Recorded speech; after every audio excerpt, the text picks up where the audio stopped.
Hi and welcome back to Stuff About Tutorials. In today's video, we are going to talk about how to switch account on Instagram. Maybe you log in into another account on your Instagram but you don't know on how you can switch an account. So today I am going to show you on how you can switch your account in Instagram. Check the video description and I will try to leave the written instructions. So without further ado, let's get into the video. First you need to do is to tap on your Instagram application and log in with your Instagram account. Once you tap on it, you will see here the home page of the Instagram.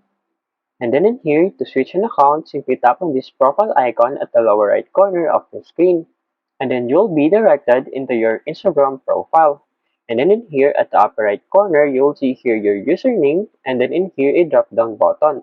Tap on this drop down button and you will see here the another account that you log in on Instagram. So to switch an account, you can tap on this account or add an account.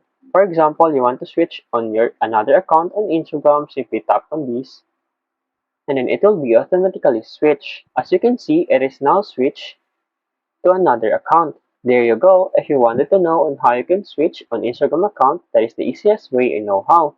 If you know another way on how you can switch an account on Instagram, leave a comment below. Also, be sure to subscribe for more videos.